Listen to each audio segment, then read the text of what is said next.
This seems to me like too much to spend on that. If I gotta swim out there and put them in myself, I will. Okay. Everybody here? So I'll let you know. I'll have it for, oh yeah, I got it. Oh, that's fine. Yeah, because you guys are all leaving. When are you leaving? Sunday morning. She's going to Vegas tomorrow. You're leaving. Everyone's leaving. Okay. Where's Kelsey going on vacation? I don't know. You'll have to ask him when he comes back. He goes to another retirement party. So we can retire our one. Probably. Did you turn the thing on? I did. Yep. You got this all Yeah. figured out. I said, now is this going to be the last time that we have a close? Miss Morris, give it a video. There's two of About a them. video? What do you mean? So Rob, I'm going to table my, It's all over the internet. Yeah, that's fine. That makes sense. All right. It is 6 o'clock. I'd like to call the Ravenna City Council meeting for August 3rd to order. The first item on the agenda is a moment of meditation and silence.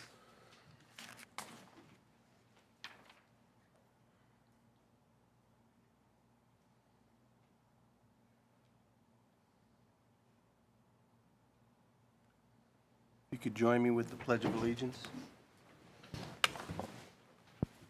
Pledge allegiance to the flag of the United States of America and to the republic for which it stands, one nation, under God, indivisible, with liberty and justice for all. All right, Ms. Greger, could you call the roll, please? Mr. Kelfi? Here. Ms. West? Here. Mr. Moskin? Yes. Ms. Lodato? Here. Mr. Maravich? Here. Ms. Michael? Here. Mr. Harper? Here. Okay, we are all present. The next item on the agenda is delegations from the public. Now, before I ask if any, I think we might have one person who asked to speak in advance, although not on the agenda. I will just want to make a point that if you want to speak about anything about what's on the agenda for tonight, this is the time to do it, okay? So, Mrs. Miller, I think you indicated you wanted to speak. Please step up to the podium and There's state your name. There's another there's a person second who person in raised the their back as hand well. too. But My name is Cynthia Miller, and I am, Can you move can you move the microphone down? Thank you so much. yes, thank you. Can you hear me? Yes, thank you. Okay, no problem. I am, of course, speaking about ordinance number 2026-114. I believe this is bad for Ravenna, and that's why I'm speaking this. And this is regardless of what happens in the federal case. And I'll explain why I feel this way. And I understand why Mr. Finney brought it forward. And I really do understand why he brought it. He's been made the scapegoat in this lawsuit by every person on the defendant's side. And he is just defending himself. I'm sure something can be worked out. I wouldn't worry about that if I were him. But he has been made the scapegoat by every person that is a defendant in this case. This particular issue, I am certain, fairly certain, can be worked out. Okay. Carmen, at the last meeting you mentioned that you were not here in 2001 to 2003 when this originally was R4. You know who was here? I was here, standing right in this spot. Do you know who? None of the people on this council were here. Do you know who was here? Frank Seaman, Frank Semino, and Bob Finney. Bob Finney not as the engineer at that time, but in that department. This was meant to be R4 as a buffer between the commercial properties on Main Street and the residences back there. I remember every residence that was back there, and when they were torn down. There were a couple that were of historic value from the 1790s that should not have been torn down. They should have been moved. Be that as it may, we're here now. It is still a buffer between commercial and residential, and it should remain that way. And I know that because I was here. The four of us were here. Mr. Finney, Mr. Semino, and Mr. Seaman, and me. We were here. So I know what it was intended to be at that time. I knew because we owned adjoining property. They knew because it was their job to know what this R4 meant to the city of Ravenna. At this point, I know we have other meetings coming up in practice. There should be a public hearing, and I can expand on it at that time. But I do want to quote a few things from two council members that were at the Planning Commission last Tuesday. Ms. Lodato in particular. She was asking about a property that is on Main Street in front of her property. I'm quoting her. This property is actually directly behind my house or in front of it, whichever way you orient yourself. So this would impact me. Mr. Sodal has talked about these persistent problems that we have, and that's just my perspective as somebody who is going to neighbor this particular property. So it seems to me that a council person is concerned about something that's going to happen next to their property, but not what's going to happen next to my property. That's a little distressing. I go on to say, I would say, more often than not, people don't live up to whatever they promised us. Welcome to my world.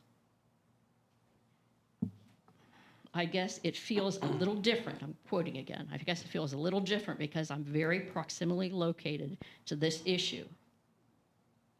There you go. This is Miss Lodato. This is something that is going to be right behind me. So as somebody who is going to live in an adjoining area, I have a lot of concerns. Those are quotes. And again, this is in your backyard or front yard, however you're oriented. But what's in mine doesn't make any difference. I and the neighbors that surround it, we put a lot of time into our yards and into the appearance of our house, our neighbors, and our neighborhoods. And this is not something that I would like to be invited in.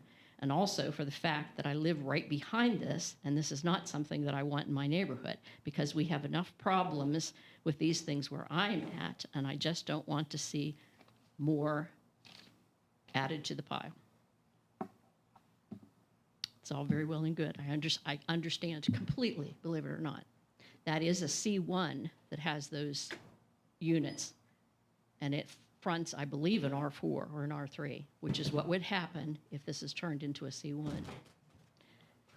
Those houses that surround the library parking lot, there's some really nice historic homes back there. There are some that are still apartments that I'd love to see turned into single-family homes. How in the world, if you make that C1, are you going to invite anyone in there to take out a mortgage for 20 years, 30 years, whatever, to fix up those houses when they know that's a C1 there and the potential for what could happen on that property? Things are different when you're next to a C1. They are. Amy, you were there too. And your comments were, but just remember, you all say you're here to clean up neighborhoods. You want to make Ravenna better. Well, you're setting up there, and it's a very important position. We need you to make the right decision for our community. We can only do so much. It's a team effort, and it's frustrating seeking these multifamily places coming into our neighborhoods. There are multifamily neighborhoods, a few houses that are multifamily around that property. There could be more. You're not going to be able to have someone put on a mortgage and do the work necessary to change them back to single-family homes, which is the stated goal of this council, and I believe the long-term plan for the city. I just don't know how you expect our schools to get better with these types of places coming in. I don't know how you expect neighborhoods to get better. The police department, the schools, I can tell you right now of 3 places that are major burdens on our city because they are multifamily. You're going to have more multifamily going in around there. That will happen. And that's a shame because there's some great historic homes around there. They have 3 and 4 tenants in a home that was made into a multifamily. You're creating a nightmare on the west end of town, and the west end of town is already going down this hill. Let's not make the north end of town from the parking lot the same. There are some really beautiful little homes back in there. They're not million-dollar homes. Why would they be? They don't need to be. They're nice family homes. Let's make sure it stays that way. So you say you live on the west side of town. Well, and this was, I starred. Well, just imagine all the things that are coming because of our property values are going to start decreasing. That is what's going to happen around us if you change that to C1. It can't help but do that. No one is going to put a 30 or 40-year mortgage in to a house that's bordering on a C1. Why would they? Why would they? I wouldn't, and I try to be as financially responsible as I possibly can. I would not. We're getting nothing at the west end of town but things that attract slums and blight, basically, in a nice way. So if in order to start getting things that have some type of value, we have to stop these multifamilies. So again, it's in your court. That's not in my court. I can do what I can, and what I've told the people I will do, but just remember, it's on the record. And that was Amy, a quote from Amy.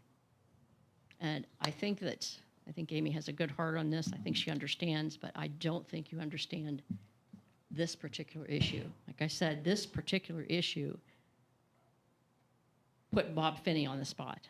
I don't think he had any choice. I am fairly certain we can work that out. That's not a problem. I think that he really has been put on the spot.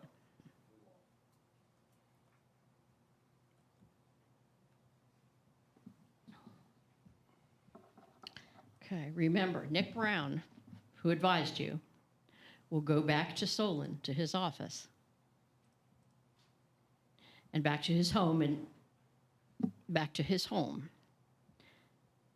You will be here, living with the results of this decision. As Amy said, it's up to you. It's in your court. Thank you. I would ask that you table this, get rid of it. From my point of view, as far as the lawsuit's concerned, it's not going to matter whether it's R4 or C1. But for Ravenna, why am I the only one that's concerned about Ravenna and Ravenna's future? It doesn't make sense. I'm not even a council person. I seem to be the only one that's actually concerned. Thank you. Thank you. Thank you. Does anybody else wish to speak to council tonight? Please step up and give us your name. My name's Connie Ledbetter. I'm a homeowner on the west side of Ravenna. I've turned my head to this, what I'm going to talk about now, for quite a while. I've been a homeowner here for a long time. I grew up right next door to where I live. My biggest concern is the influx of foot traffic that comes down the alley beside our home. And it's been going on for a while. It goes across Sycamore Street to a brick apartment, to the end apartment, and they're there 1 or 2 minutes, turn around, and walk right out. And it's constant. And it's not counting the cars that come and leave the parking lot, or the alley, or, the house. We have children that live around there. We have, on the other end of this brick home, across Sycamore Street, there's a man and woman that live there with a little kid. They're constantly fighting. The police are there. It's terrible. I'm just concerned about this. I mean, my stepfather lived in this home since 36, and I bought it from him when he passed. I grew up right next door. This area is getting bad. And again, multifamily homes and people that rent to whatever, And then at the end of Meridian Street, on Highland, there's 2 houses over there. Yeah, don't take a look at what's happening over there. We know.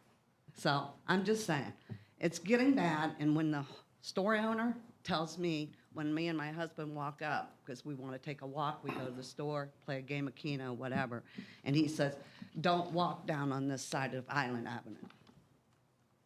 Well, it's pretty sad. And the person across the street, the coming and going on that end apartment, no, it's not because she has visitors. They don't stay 1 or 2 minutes and leave. And I'm concerned about it as a homeowner. That's all I have to say. Have Thank you you. called and talked to the police and made any types of reports to any of this, or is this the first time that you've come forward? I've come forward. This has been stewing for years. Okay. It's been going on since she moved in. I did call and complain about the tent living in the house behind us, backyard. Talked to the right person, laying in bed at 6, 7 o'clock in the morning and hearing somebody yell fire. Well, you know, you jump up out of bed, something's wrong, and it's the man living in a tent in the backyard. I had enough of him. I've been listening to him for days. I called the cops. They came and arrested him. Thank you. One of the owners of Shorts came down and spoke to my husband.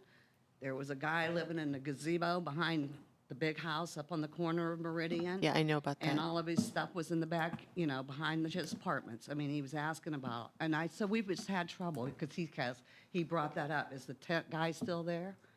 So, I mean, it's sad. And the house across the street I'm talking about on Sycamore, the brick house, I finally had to send a message to my council person, and he got the trash that had been sitting there for at least 2 to almost 3 weeks off the front of the house. It was done the next day, thank you, you know, but it's just the idea. How many city workers drive by there? How many people drive by there that work for this city and didn't say a word about it? You know, I mean, it's just sad. I just think it's sad.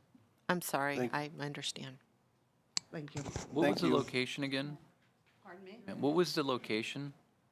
You had said Sycamore and Harris, or? Poplar. Sycamore and Poplar. Okay. Thanks. Thank you. Does anybody else wish to speak to council tonight? Not seeing anybody. We will move on the agenda. The next item is the approval of the agenda. I'm told we need an executive session. Is that correct, Mr. Semino? Just a very short one. Okay. I'd like to add that to the end of the agenda after the mayor's remarks. This would be a good time if anyone wants to take anything out of the consent agenda and put it in the regular agenda. If not, then if we can get a motion to approve the agenda. So moved. Second. All in favor? Aye. Anybody opposed? Okay, the agenda is approved. So the next item is the consent agenda, and that you'll find some communications. We have our various liquor license expiring, minutes from our regular and special meetings, and some ordinances that Committee of the Whole decided to place in the consent agenda. Does anybody have any questions or concerns about the consent agenda? Hearing none, is there a motion to dispense with the requirements of the city charter and the revised code of Ohio with reference to reading on 3 different days and adopting emergency clauses and approve the consent agenda? So moved. Second. Ms. West? Yes. Mr. Kelly? Yes. Mr. Moskin? Yes. Ms. Lodato? Mr. Maravich? Yes. Ms. Michael? Yes. Mr. Harper? Yes. Okay, the consent agenda is approved. Our next item is invited city officials. Tonight, we have the pleasure of hearing from Mr. Chris Bundy. If you could step up to the podium and let us know what's going on with Parks and Recs. Yeah, thanks for having me. All right, so I want to share a lot of different things here. First, I just kind of want to go over some of the stuff that we've taken care of this year. So one of the big things this year was our marketing push. So we wanted to put together a recreation planner. So if you guys haven't seen one of these, they are all over the place. They're fantastic. We actually have seen a lot of people call us about these and also sign up for programs just from the little marketing booklet that we have. Second thing for this year, we had to put together a new Facebook page. And last year, the page was around 2,300 followers. We are currently sitting right around 950 followers, which is pretty solid for just starting that in January. So we're pretty excited about where we are with that. Hopefully by the end of the year, we should be close to that 1,500 mark, which would be awesome. Some other changes we made this year was with Tower Lodge. So Tower Lodge was something that I kind of looked at, and we found out there was some areas that we could maybe find some ways to increase more revenue. One of the things I found out was before, when Tower Lodge was rented, if it was rented on a Friday, it was closed down Saturday and Sunday, or vice versa. It was rented on a Saturday, it was closed on for Sunday. So we've worked out with one of our cleaning crews to take care of that on the days that it's used prior. So now we're actually seeing multiple weekend rentals from a Friday and a Saturday's perspective. And that alone, we have seen an increase of just over $2,200 since we've made that adjustment, which is pretty remarkable. Another change we've made with Tower Lodge this year is we've kind of looked at our weekly rates. We don't really see a lot of rentals from Monday through, we'll say, Thursday. And I think a lot of it comes down to just the normal price of what it is. 'Cause we normally charge $225 to rent it for the day, but obviously people are working throughout the week. So we came up with a rate, and we've been charging $35 per hour to rent it. And we've actually seen some people take advantage of that for some evening rentals, when we don't have to necessarily pay for a cleaning crew to come in because we're staffed throughout the week, so we can take care of that. So that's also helped as well. I want to talk about our disc golf course over at Chestnut Hills. I know a lot of you guys were at the grand opening for that, which I appreciate you guys showing up for it. We're pretty excited for it. Like I mentioned there, we did get a grant through the Northeast Disc Golf Alliance. They gave us $1,000 to kind of help pay for some of the signage that we have around the course.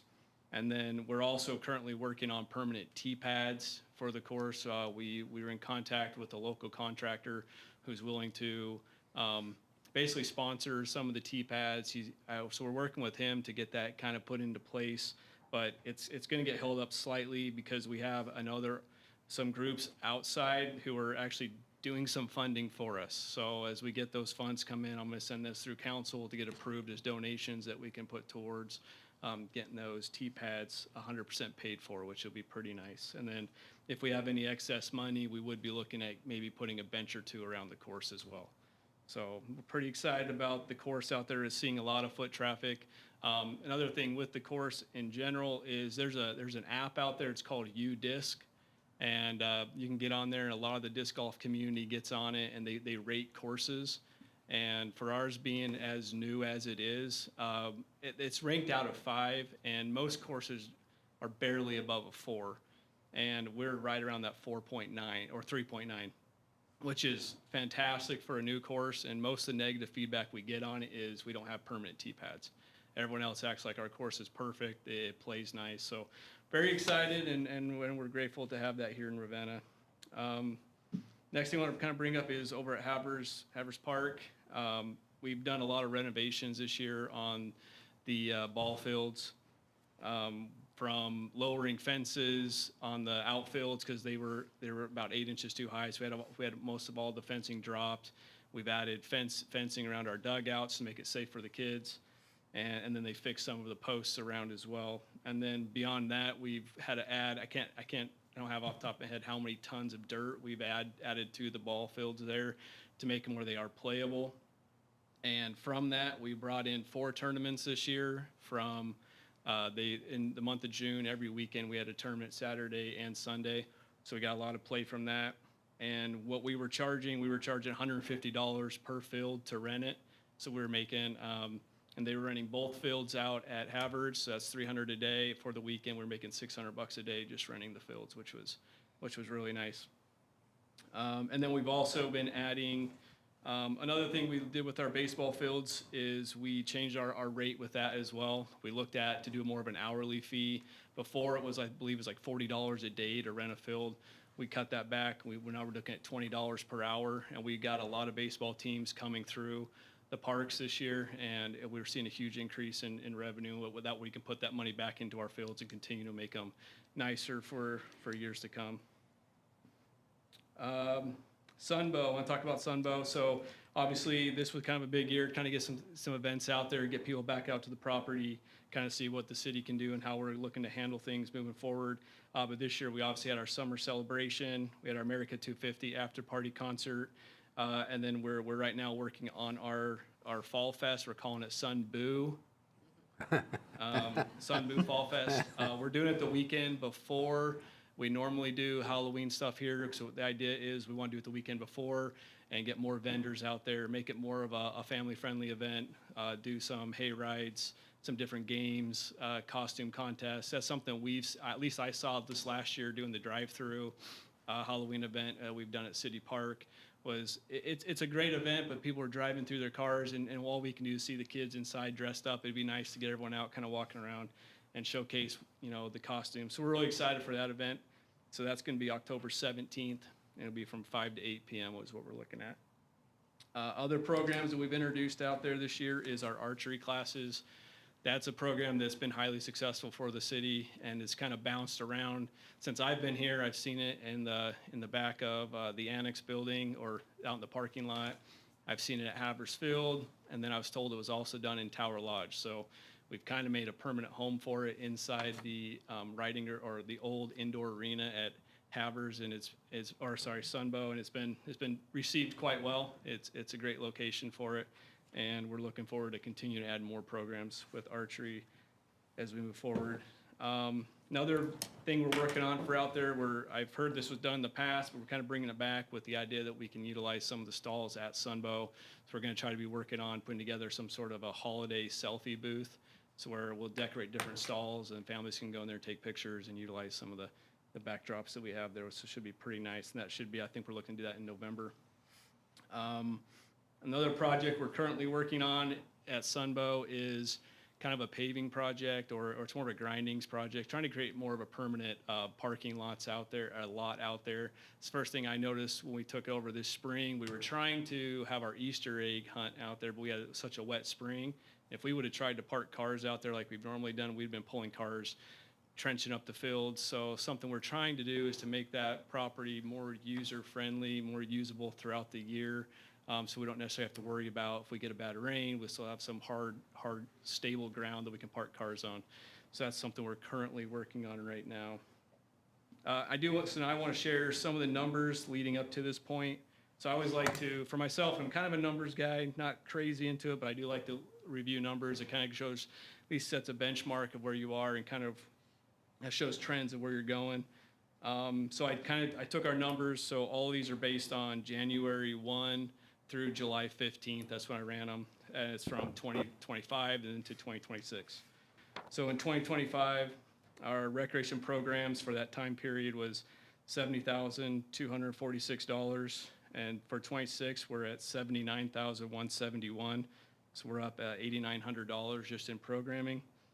Rec memberships, we're at $47,739, and for 25 and 26, we're at $49,567, which is a slight increase. We went up $1,800, so we're kind of seeing it table out there. But I think there's a lot of opportunities for us to increase the rec memberships. Facility rentals, I already kind of talked about how much we've done there. At least it's seen it going up. But this number does include our ball field numbers as well as our Tower Lodge numbers. But at 2025, we were at 7,845, and in 2026, we're at 15,390, which is up $7,500, which is awesome. In total revenue, 25 at this point, we're at 125,831, and as of 2026, we're at 125,000 this year. We're at 144,129, which is up $18,000, which, like I said, it's nice to see us moving forward, but just kind of, I think it just shows the potentials that we have here in Ravenna and how we continue to find ways to improve things and to move stuff forward. So I'm pretty excited about that trend. So now I want to kind of look forward a little bit to some of the stuff that we have up and coming. We did just finish up one pickleball league. We're in the process. We just started a second one, and it just went underway. We've had quite a few teams sign up, a lot of returning teams from the first league as well, and it's a lot of new teams. So I think as we continue to grow pickleball in this area, that's kind of the next gradual step, I think, where we're kind of moving towards. I did this in the previous community I was in as well, and it's something I think we can do here, but I want to see the sport grow before we make this move. But if we grow the way it's continuing, I would be looking at eventually taking we have currently 2 tennis courts, and would be taking one more of those tennis courts and we can put 4 courts onto one. Like I said, it's not in the direct or in the initial future, but it's something I think is coming as we continue to grow this sport. Everywhere it's just exploding, and the more people know what we have and how nice it is, it's going to pull more and more people in, which is great for Ravenna. Next thing we're kind of working on, we have a senior games coming up.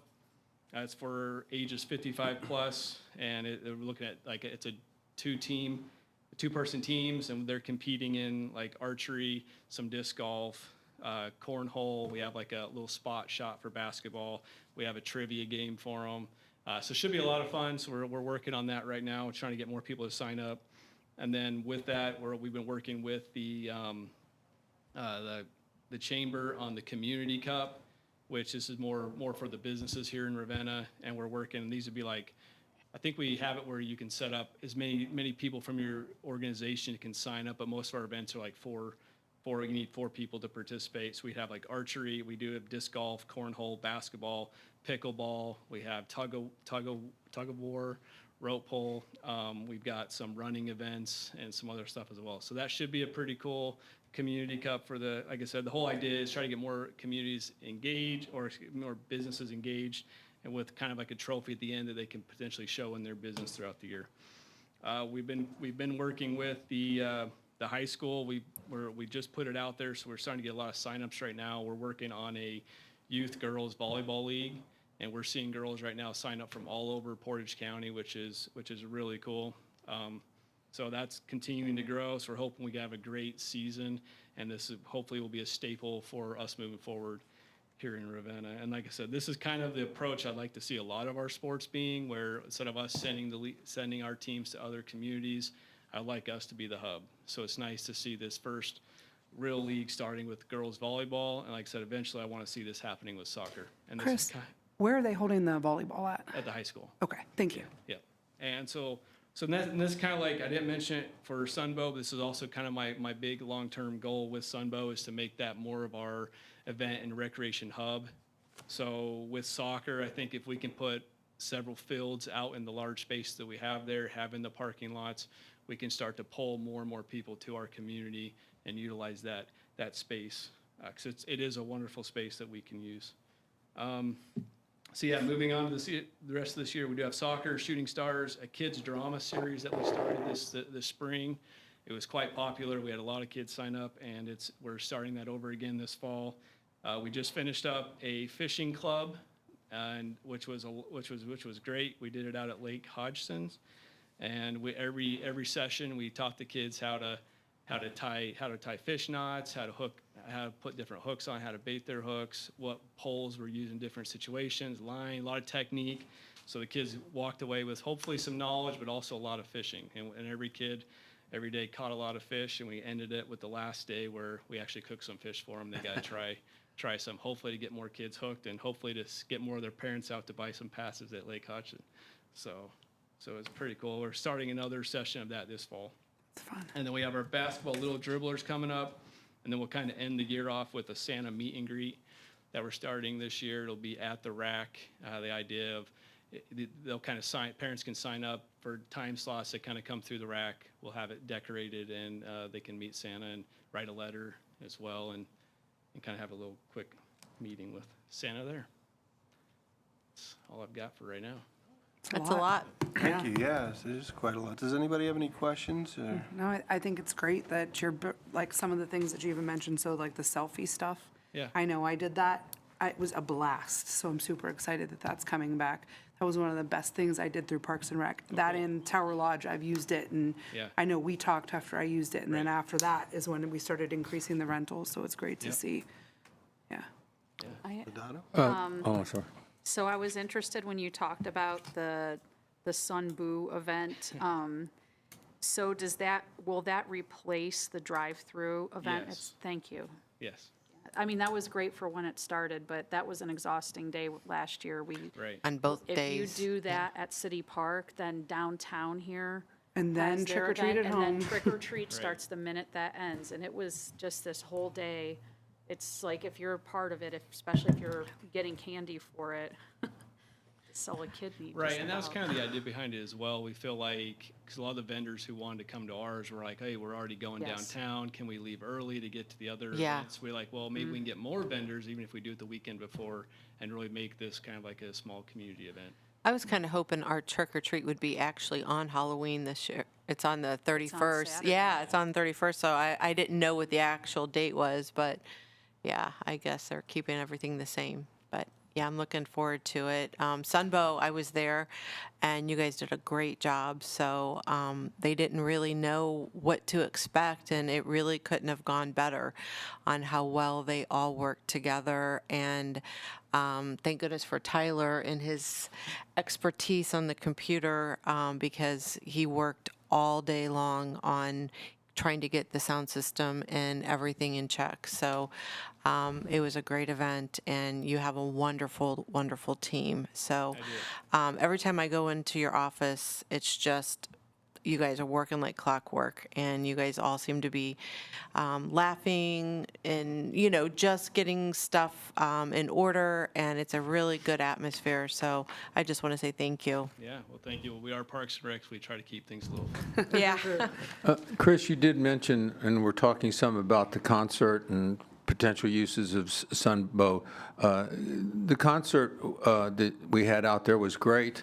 It showed its real potential. What'd you learn from that, and what are we planning going forward? What do we think the potential might be there? What did we learn? Where's that going? Yeah, no, great question. So I would like to put together a 6-concert series moving forward next year. What we learned is I don't think ticket sales is the way to go. But another thing that we did learn, though, with it is, because something leading up to the event, got a lot of guidance saying do not charge parking. It's going to back up onto Brady Lake Road. Like, do not. Every person was calling us, like, are you charging parking? We're like, no. Oh, everyone's like, oh, thank you, because Brady Lake is just going to be backed up. But what we did learn is we can still charge parking. So if we decide to go that route, there is an option for that. How we set up this event, we set it up to where cars were pulling all the way through the hayfields and then down to the main gates, and then we were checking people in or selling tickets there for that event. So we learned that we could potentially still do that same model, but charge parking further in, versus like when the Balloon Affair was there, they were charging them at the entrance of the fields and Brady Lake. So we can take them in almost 200 yards, and I don't think we'll ever back them up that far. So if we were to move that route, or we're going to have some sort of a fee associated, I think we're going to get rid of the ticket idea and just probably charge parking if we do. To be honest, I love the idea of free community concerts, but obviously they have to get funded from somewhere. So we're looking at trying to get a lot more sponsorship dollars to trying to cover those expenses.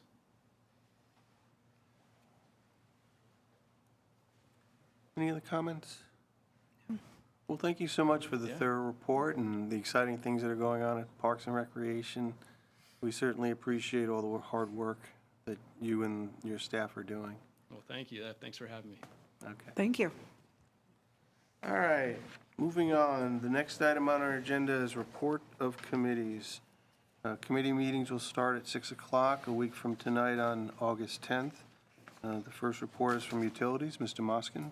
Yes, there'll be at least one topic on the agenda for next week. Information Systems, Mr. Maravich. I don't believe we'll be meeting. No meeting. Planning, Ms. Lodato. Yes, and I have 3 different topics. It's about the redistricting, just a quick DRC update. It's not nearly as intense as it's going to be a very positive discussion, I feel. And also changes to multifamily units. So could kind of be a long one. Okay, well, the committee nights tend to be that way. The Committee of the Whole meeting will be Monday, August 24th at 6 p.m. Public Health and Safety, Ms. Michael. It is quite possible that we will have a committee. Streets and Sidewalks, Mr. Harper. Committee meeting to be determined at this time. Personnel, Dr. Calfee. No meeting for personnel. Community and Economic Development, Ms. West. I believe we're not going to have a meeting next month. Maybe we won't have a long committee meeting. I don't know. And I'm not sure, Ms. Lawrence, any items for finance this month? Yes, there'll be a couple that I turned in, but nothing that's going to take too long. All right, so we'll have a short meeting. That leads us to the Cemetery Board. Mr. Moscom and/or Ms. West, do you have anything to report? Yeah. Oh, okay. Well, as far as the chapel goes, things have been changed for that. Okay. So we're going, actually, we probably made a mistake going from the top down, so we're going, reconstructing from the ground up. So the donations have changed in that aspect. So we'll go that route next year and see how this goes from when the floor is redone on the inside, and then go from there. So it'll be a long project, depending on how funds might come in the future. And A that- couple other things, other than the chapel, the fountains, we're looking at not only replacing the one fountain, but putting 4 fountains out for aeration system and for the fountains. Thanks to the city for the donation of 5 trees, because we have 18 that need to come down, 7 which are critical within the cemetery. So we do have a company coming out to do those and kind of keep an eye on those. So, it's, you don't think like you have someone out there mowing, picking up leaves, but we really have to take care of all the trees that are out there. So we're also exploring maybe possibly at the beginning of next year, having someone come out and clean up the dead out of the trees that are healthy, so that we don't run into those issues in the future. So really taking care of the trees that are out there. That's it. Okay. Anything else, Paul? Except for the trees that she mentioned that'll be coming down soon, the price on that's $8,000. Yeah. Because one of them in particular, a crane will have to be brought in. Great. Okay. But Thank you. yes. Mr. Maravich, anything to add for Parks and Recs? We had a pretty good report already. No, that was nice and comprehensive, but I do want to give one shout out for Scott. He's done amazing work during the Marlene Watts for fundraising. I think we functionally doubled last year's outcome from the previous year for this last one we did. So I'll come by and personally tell him I'm proud too. So. All right, in terms of Main Street Ravenna, I'm proud to announce that we have a new executive director of Main Street Ravenna. Her name is Tricia Shum. I've invited her to come and meet council next month. Exactly sure whether it'll be this meeting or committee meeting night. We'll have to figure that out. And one of the things they've been working on is wayfinding. I remember a few years back, we approved signage and a certain design. I think they've been working on that and are going to have some proposals to bring to council. That also should happen in September. And the last thing I'll say is they've been putting on 4th Fridays, and I'm not sure how well advertised or how many people are aware that they're doing this, but every 4th Friday in the warmer weather, they're basically hosting this music in the Pocket Park. Last 4th Friday in July, they had artists throughout the city. And so they're just trying to promote a regular kind of event that's focused and located downtown, and trying to get people to come in, listen to some music, get a bite to eat, and maybe visit some of the shops. Some of the shop owners are staying open later, and so it's one of those things that has to kind of grow a little bit more organically, and I think the more they do it, the more popular it gets. So keep that in mind as you're wondering what to do on your 4th Friday. Can I say something about that real quick? Sure, go I ahead. do feel bad for Main Street Ravenna, because the first 2 that they had, it was Rain. a torrential downpour. Yeah. It was the worst weather you could possibly want for an event like that. So hopefully, if we get not so many terrible weather events on those days, it'll be better attended too. Thank you. All right, so we're going to move on. The next item is first reading of ordinances, and the first ordinance is ordinance number 2026-114. An ordinance amending the codified ordinances of the City of Ravenna, Part 12, Planning and Zoning Code, Title 6, Zoning, Chapter 1266, Districts Generally and Zoning Maps, Section 1266.03, Zoning Map by rezoning Portage County parcel numbers 31-349-04-00-250-00, 0, comma, 31-349-04-00-251-000, comma, 31-349-04-00-252-000, comma, 31-349-04-00-258-000, comma, 31-349-04-00-260-000, and parcel number 31-349-04-00-261-000 from R4 Residential District to C1 Commercial District, and parcel numbers 31-349-04-00-223-2000 and 34-349-04-00-224-000 from Central Business District to C1 Commercial District as described in Exhibit A. Well done. There you go. Thank you. This is sponsored by the Planning Committee, Ms. Lodano. Okay, so we have, trying to clarify some confusion about where these are all laid out in particular because we're talking about multi-parcels. And Mr. Finney, please jump in if I mess anything up because I don't want anybody out in the audience or people listening in to be confused about what's going on because there is a lot going on. So there's an amendment to this because as it turns out, there were 2 parcels that were already C1. And so they will, obviously, those will not be changed as they're already designated as such. There were an additional 2 parcels in Central Business District. There's an additional that were Central Business District, so that will be, this will change that designation from Central Business District to C1.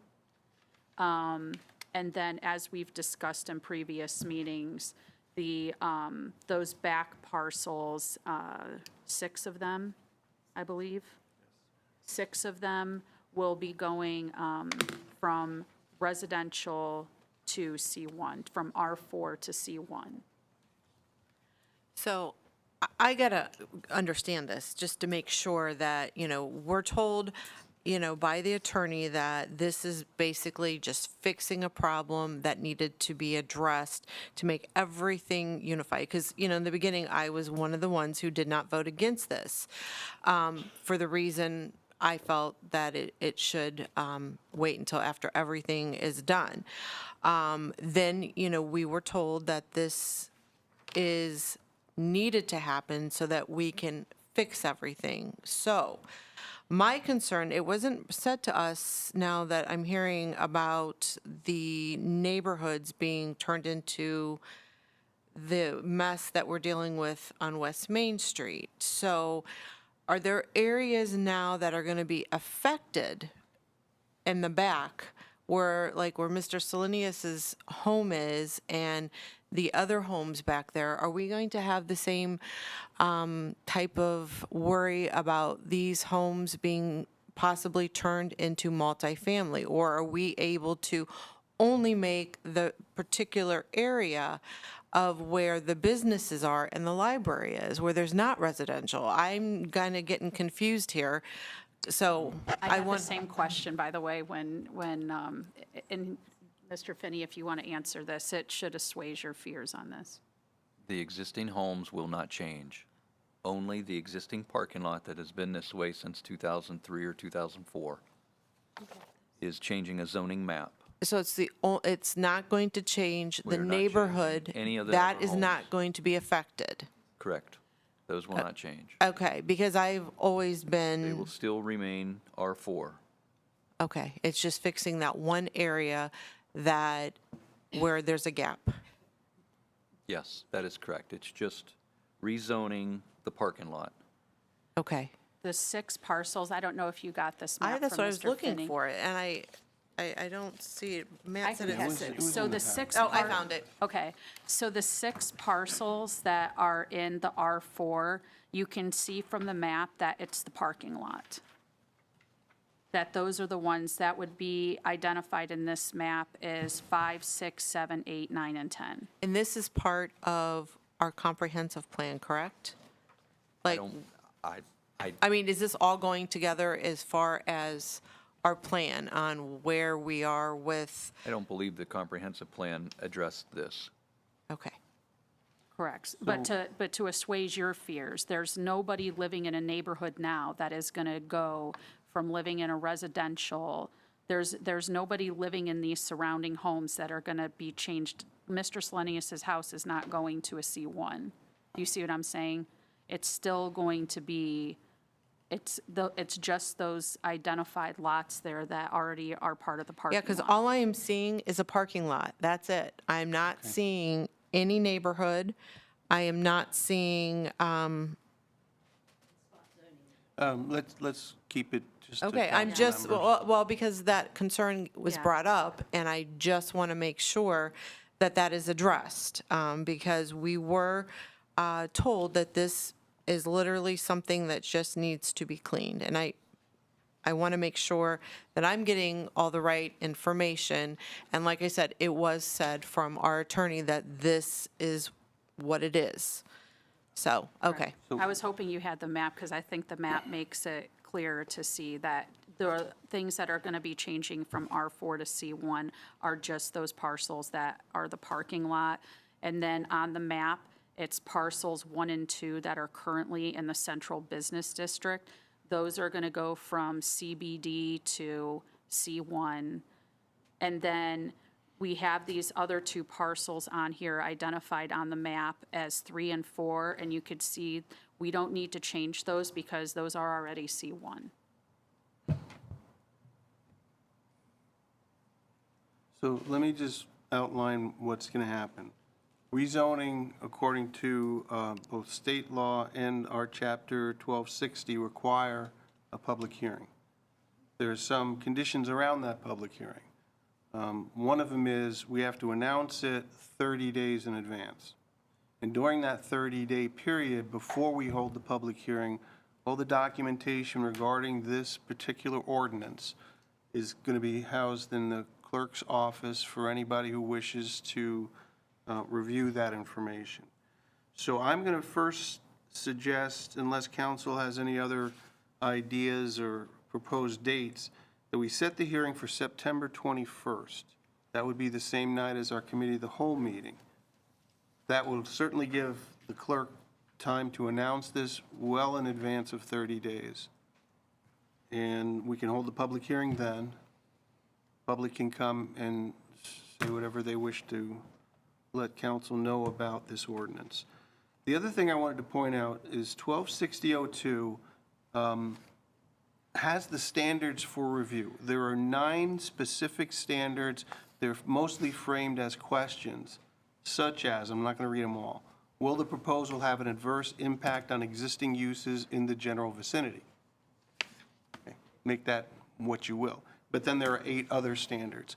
I'm going to ask that those standards be placed, just that's, by the way, that's 1260-02H, that those be with the documentation in the clerk's office and provided to everybody on council. So as we hear from residents in the public hearing, and then in October, when we read it for a 3rd time and make a decision, then I want you to pay particular attention to those 9 standards. That's the job of council. I'm not just saying that's what I want you to do, that's what you should do. Can I ask something for the public hearing? And maybe Mr. Finney can do this, because I know he has the map maker. This map that council got, is there any way to make a bigger copy of this for the public hearing and put it out there, so when we discuss these things, that people out in the audience are going to be able to go up and see what we're talking about? Yes, we Thank can you. do that. And the other thing is, and I think Mr. Finney knows this, we have to post on the property the issue about the rezoning, and hopefully, I think, include the public hearing date. Maybe the map, too, if you can. Will fit that it time in there. be at 5:30? I would make it after the committee of the whole meeting. So, Okay. because 5:30 would only give us 30 minutes, and then we have to start the committee of the whole meeting by ordinance at 6 o'clock. Could adjourn the public hearing, but I don't want to Okay. inconvenience the public. And I think you all recognize our committee of the whole meetings tend to be our shortest. So we can set it at like 6:30 or following the committee of the whole meeting, whichever is later.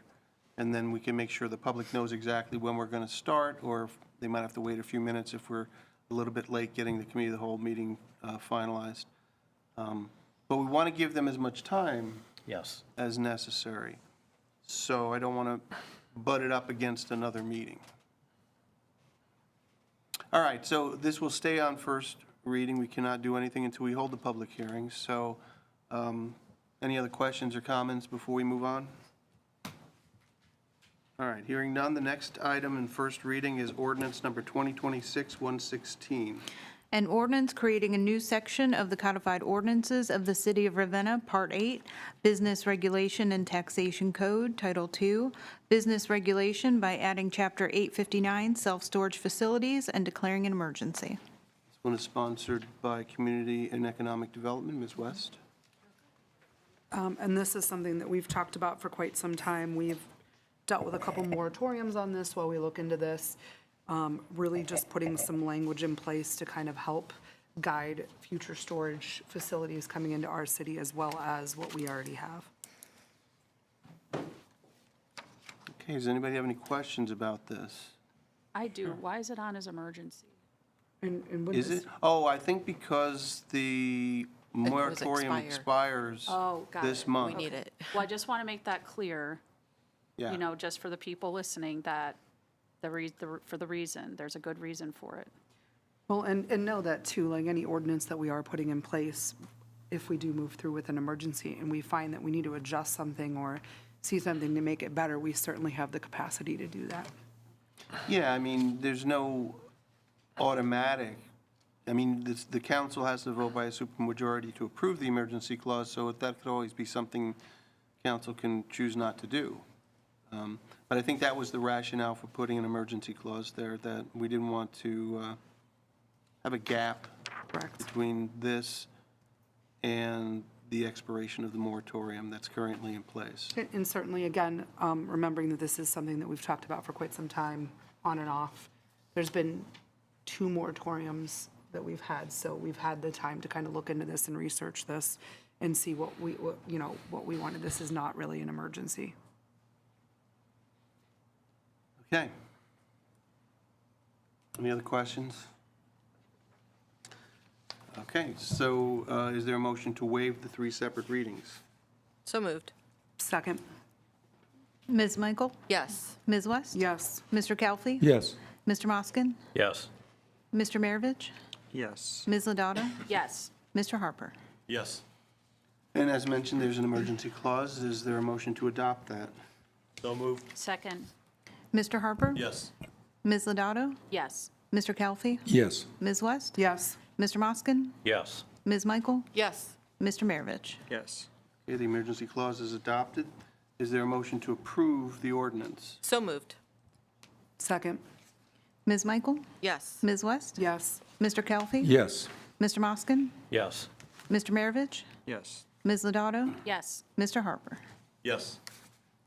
Okay, that ordinance stands approved. The next ordinance on first reading is ordinance number 2026-121. An ordinance amending the codified ordinances of the City of Ravenna, Part 12, Planning and Zoning Code, Title VI, Zoning, Chapter 1268, Use, Area, and Height Regulations, Section 1268.10, I-1 Industrial, subsection D, Conditionally Permitted Uses by adding 20 self-storage facilities to conditionally permitted uses and declaring an emergency. Sponsored also by Community and Economic Development, Ms. West? And this is just as it reads. We have to do this because we had no language in any of our ordinances that reflected where a storage facility would fall. Right, and since the ordinance just approved requires a review by the Planning and Zoning Commission, this puts that requirement in where it lists all the districts and what the permitted and conditionally permitted uses are, and this is listed as conditionally permitted. Other questions or concerns? This is like a companion ordinance. Hearing none, do we have a motion to waive the 3 separate readings? So moved. Second. Mr. Calfee? Yes. Mr. Moskin? Yes. Ms. West? Yes. Ms. Michael? Yes. Mr. Maravich? Yes. Ms. Ladato? Yes. Mr. Harper? Yes. This one also has an emergency clause. Do we have a motion to approve that or adopt that? So moved. Second. Mr. Calfee? Yes. Mr. Maravich? Yes. Ms. West? Yes. Mr. Moskin? Yes. Ms. Michael? Yes. Ms. Lodato? Yes. Mr. Harper? Yes. And do we have a motion to approve the ordinance? Second? Mr. Harper? Yes. Mr. Kelfi? Yes. Ms. West? Yes. Mr. Moskin? Yes. Ms. Michael? Yes. Mr. Maravich? Yes. Ms. Lodato? Yes. Okay, that ordinance stands approved. That concludes ordinances on first reading. We have no ordinances on second reading, nor do we have any on third reading. Do we have any old business? I do have some old business. Go ahead. Question on foot patrol. Are we still having the foot patrol up in our downtown? To our chief?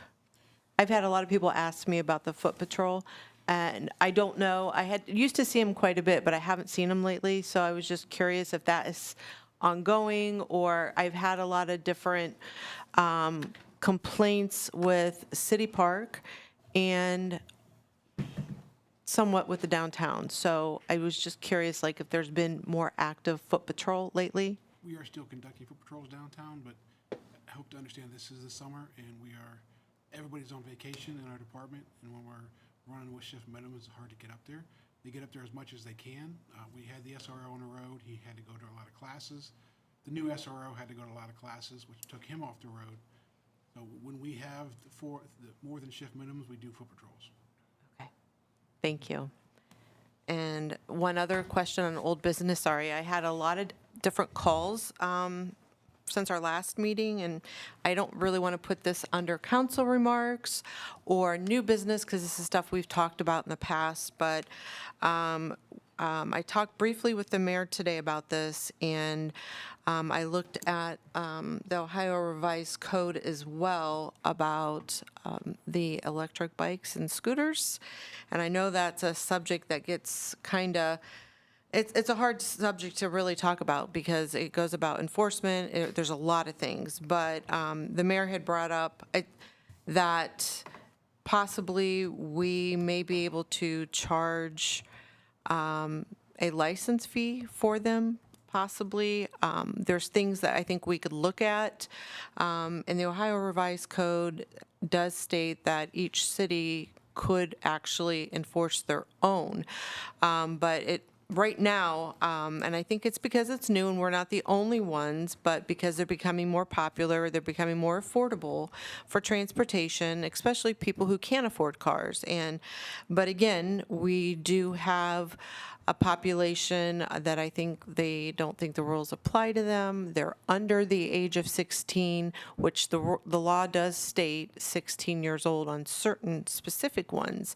But I've received a couple of emails from residents, and the latest one was quite scary on what they endured. So they wanted to bring that up to me, and I said I would bring that up again under old business and try to look at maybe more of what other communities are doing. I know it's another thing to look at, but with schools starting up, I think, it could become dangerous with kids going to school that are younger, using this as transportation, especially when they're not wearing helmets, or if they're not if they're not 16 years old. So that's another issue that I wanted to bring up. So, okay. Okay, and I have a comment pertaining to that. I heard on the radio today, I missed a municipality north of here, that they are banning certain types of e-bikes on sidewalks because of what Mrs. Michael had just mentioned.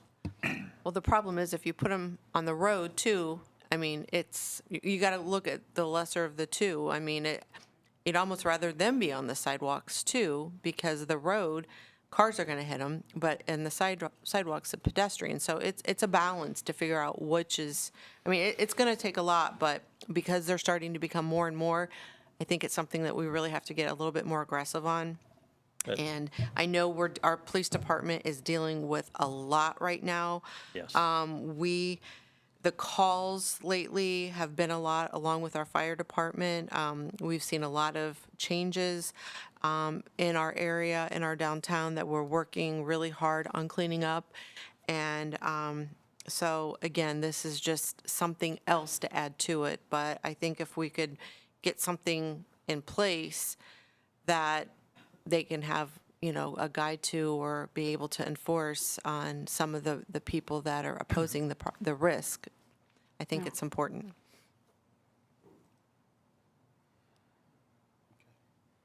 No public comment at this point. Sorry, Mr. Slenius. Does anybody else have any other old business?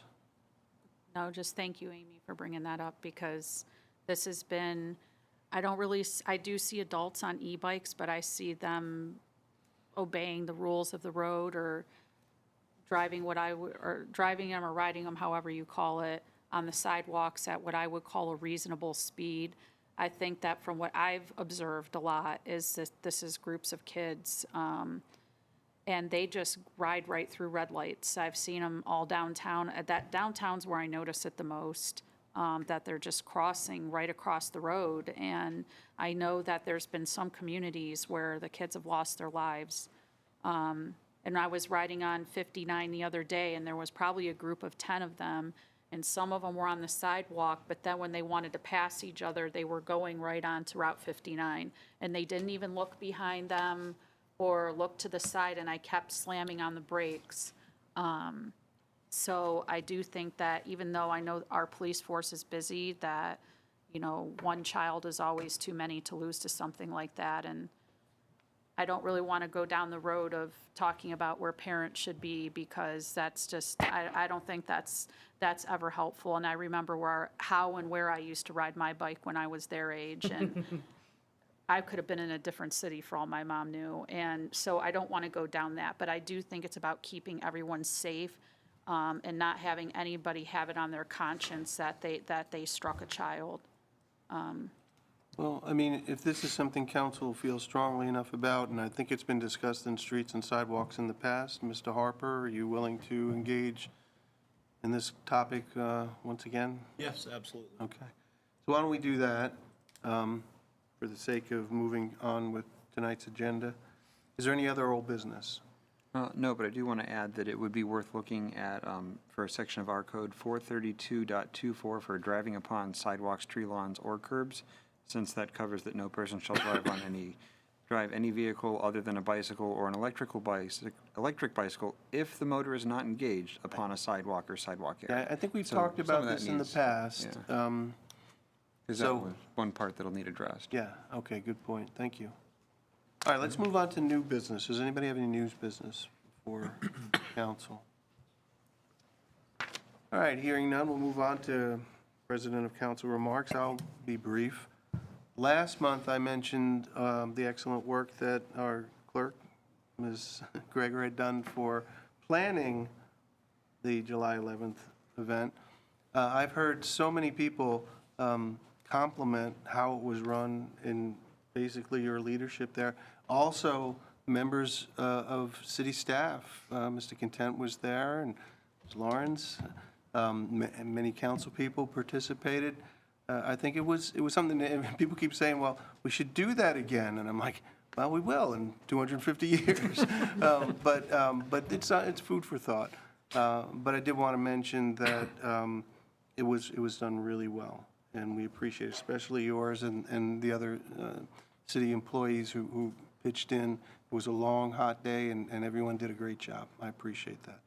And I just wanted to mention also, sometimes these things kind of happen and we don't notice it, but I'm noticing this year we're having a lot of really nice events. Maybe it's because they were lucking out on weather. I don't know what the magical formula is, but we had an event with Guido's celebrating its anniversary. I think it was the 60th.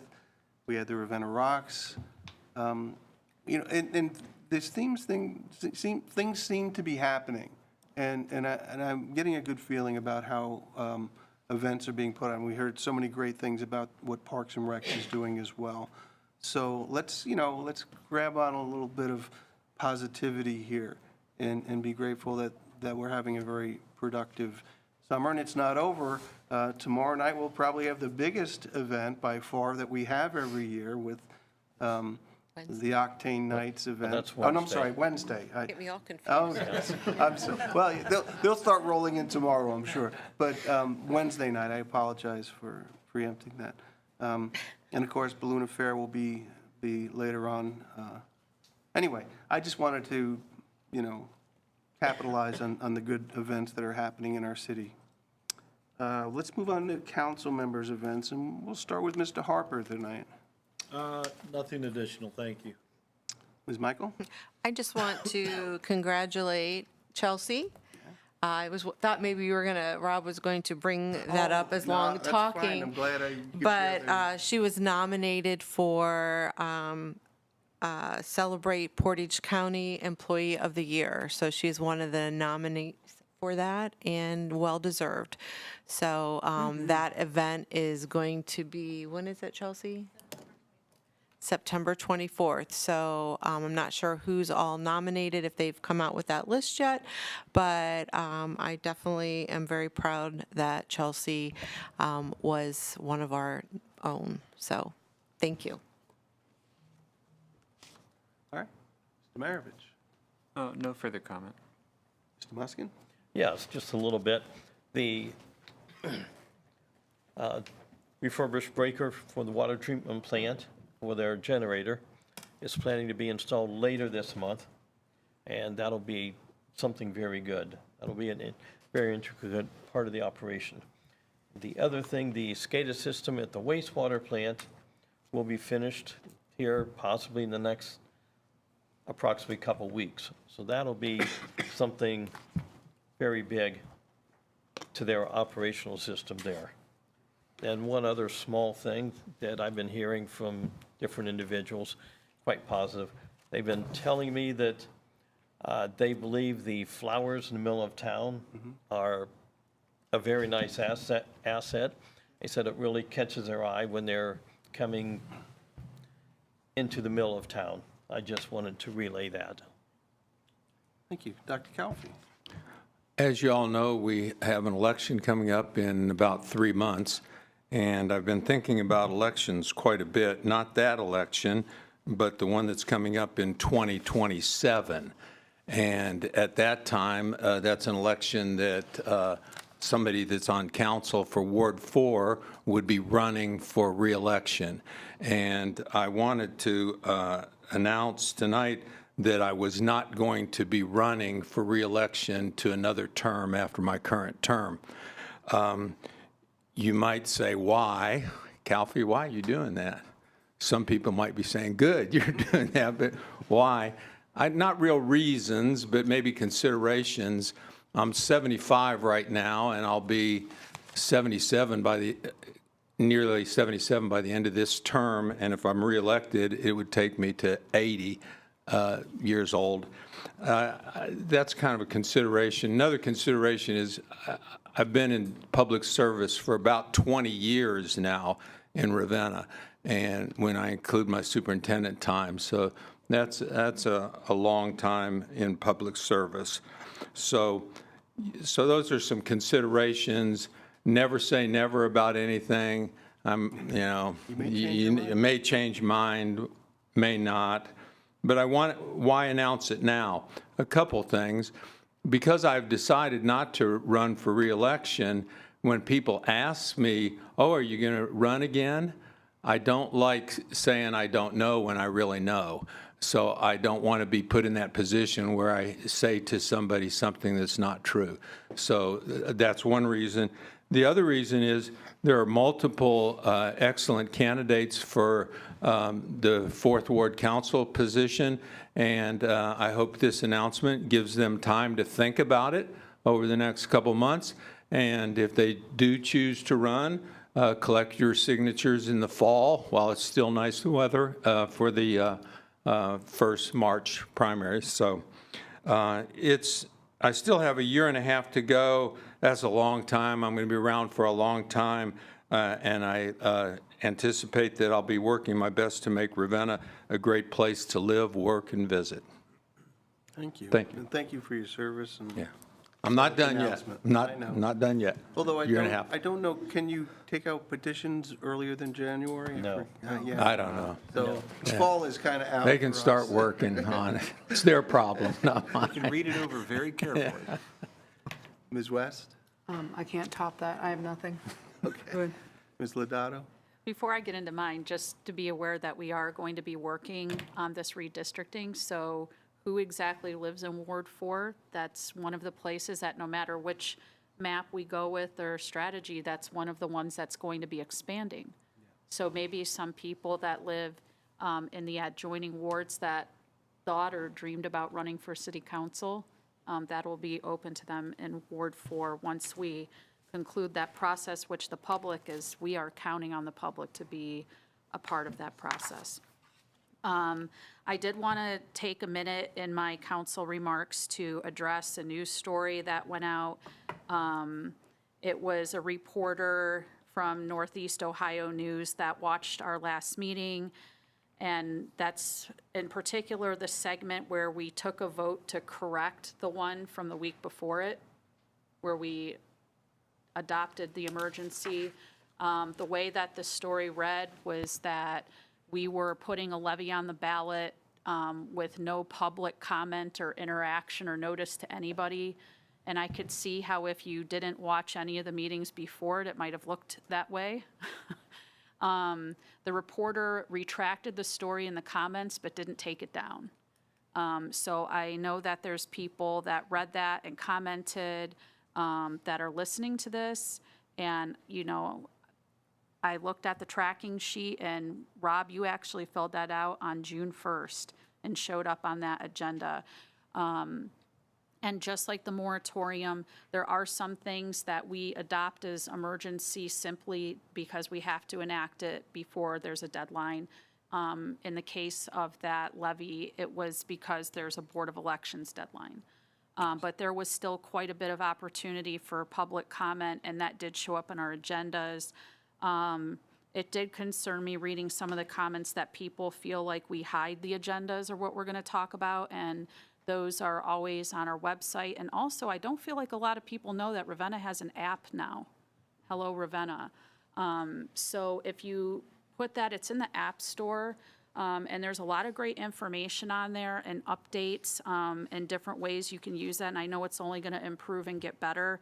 And I'm not a high-tech person, and I was easily able to get onto it and access some of that stuff.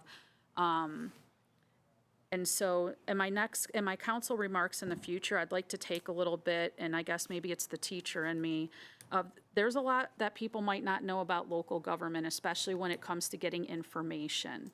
And what I get questioned about a lot is finances. And I know, Tammy, I deeply apologize. I know you field so many phone calls and emails from us about looking up specific things. And, you know, just so people know out there that that's not something that just council people can do. And so as we go through that process, especially now that there is a finance committee, that we really make a commitment to the public, especially when we're asking for their tax dollars, that we really try to be as transparent as possible and put information out there so that people really feel like they're going to be able to engage and have access. I am very sorry that I'm missing Octane Nights. I believe this is the first year I've ever missed it. So we will be in Las Vegas, but we will be thinking about it and missing out on the fact that this might be one of the first years we don't get our Octane Night shirt to add to our collection, so. But good luck with that event. Every year that we're in there, it's unbelievable. I think that I walk through that event and barely even see people from Ravenna because there are so many people that come, not just from other cities, but other states to come and visit our town. So I hope everybody gets a chance to turn out for that. And the last thing I would like to say is if my daughter Mary is watching, today is her 21st birthday, so happy birthday, Mary. All right, thank you. Mayor Seaman, it's your turn. Much of what I had down has been covered. A couple of things. Chief, would you say a few words about the letter that you sent out to us about? Yes, sir. I believe I sent it out to the whole council today. The township trustees and fire chief in the township are recognizing 4 officers for the life-saving efforts. We had an accident, or what perceived as an accident, on 14 and Enterprise Parkway. What it was the male was having a medical emergency. The officers arrived first, rendered first aid, started CPR, got the AED started, and they're recognizing their efforts. And the doctor at the time, the paramedics had said that that's what helped save the man's life. So they're being recognized tomorrow night in the township. Yeah. Just so everybody knows, that was Sergeant Erb, Patrolman Heather Waldeck, Patrolman Caden Gillian, and Patrolman Chris Denice. Okay. I'm looking for a way to display, we're recognized as a monarch city, a Purple Heart city, and a tree city, and there may be more. But if you have suggestions about where we could display these, we've got plaques and things for them, and we need to find a spot to put them where they're seen with that. The car show's been talked about. There's a ribbon cutting tomorrow morning at 9 o'clock for the new water tower.